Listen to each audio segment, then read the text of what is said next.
Hi everyone, my name's Linda Magid, and I'm going to tell you the difference between yoga and Pilates.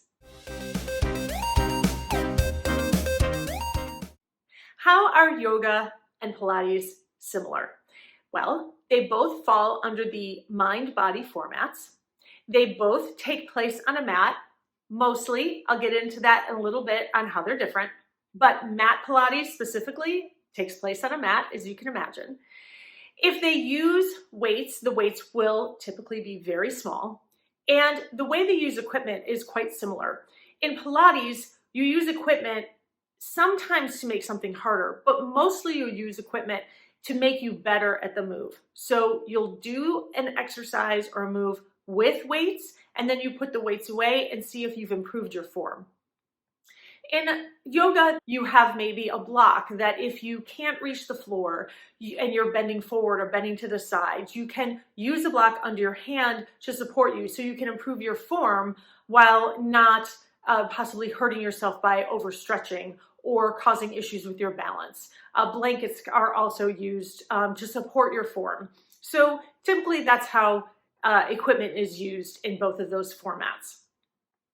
Another way that they're similar is in their names. So yoga and Pilates will use names from nature. They also will use names of animals and sometimes just regular objects. But in Pilates, you will have very basic explanatory names like single straight leg stretch. In yoga and Pilates, you move slowly. And while there are so many different kinds of yoga classes, and I'll get into that in a minute, certainly some of those are performed faster than in other classes. Generally, you're trying to move through the moves, the positions, the exercises slowly and not with speed like you might in a Tabata class. And then lastly, you are focusing on strength and stretching in both formats. So in yoga, you'll be doing a pose, you'll be holding like maybe Warrior One, and you're really working that front quad while you're stretching the quad of the leg that's in the back. Okay, so that's an example. And in Pilates, when you're doing shoulder bridge, which is lifting your hips up off the floor while you're laying on your back, you're stretching the front side of your body while you're strengthening the back side. So those are just some of the ways that yoga and Pilates are similar. Now let's talk about how they're different.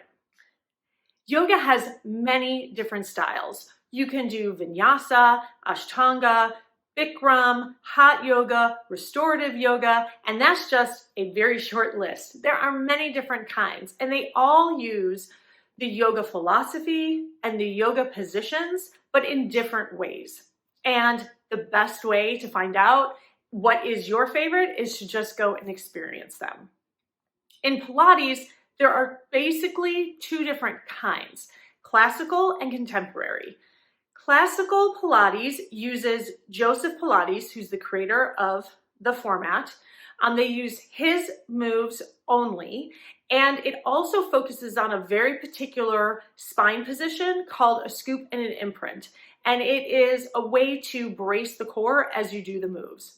In contemporary Pilates, those instructors build on the moves of Joseph Pilates and have expanded them. And they also use more of a neutral spine as opposed to a braced spine. Yoga's moves are called poses.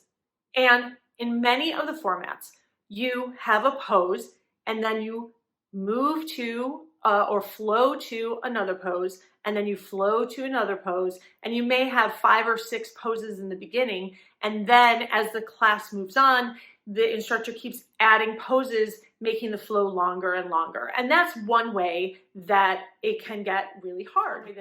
That's really the vinyasa style. Other classes will do the pose and you'll hold the pose for a long time. And then that is going to build your strength and your balance. And then you'll move to another pose. They don't really call it a flow. And you don't repeat a pose over and over and over again. You will hold it, just like you'd imagine. You pose. In Pilates, we call them exercises or moves. And you'll do that move a certain number of times and then move on to the next thing. So 3 to 5 times and move on. There are instructors who create flows and teach those in their classes, but those are a lot less common. If you are going to a Pilates class, it's unlikely that you're going to come across that. You see it a lot on Instagram, and of course, if you're looking for that, I'm sure you can find it. Yoga always takes place on a mat. That is where you do it. You have a mat, you can do yoga. Now in Pilates, this is where it really starts to differentiate different kinds of Pilates experiences by the different apparatus that you can do Pilates on.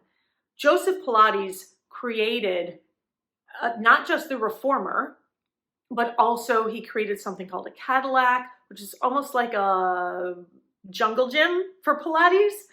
And he created the Wunda chair, which is a chair, but when you turn it over, you can use it to create tension for your muscles because it has springs on it, just like the reformer. There is the barrel. I mean, there's so many different apparatus that he created that you can do Pilates on.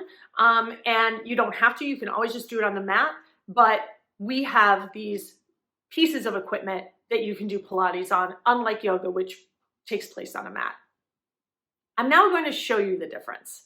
I'm going to show a clip of me doing a very basic vinyasa flow, and I will tell you the poses that I'm doing as I go through it.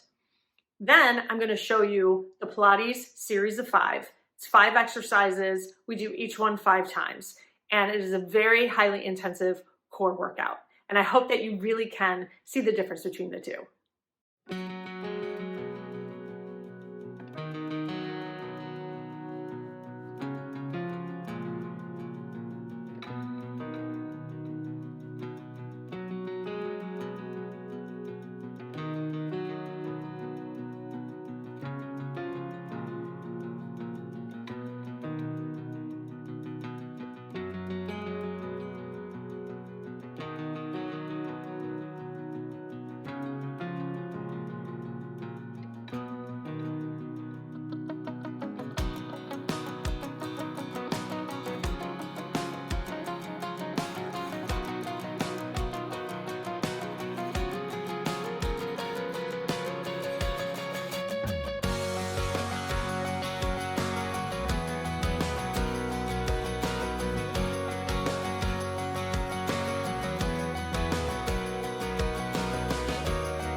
I hope that you learned the difference between yoga and Pilates, and I hope that you will subscribe to my channel and watch another one of my videos. As always, have a great day.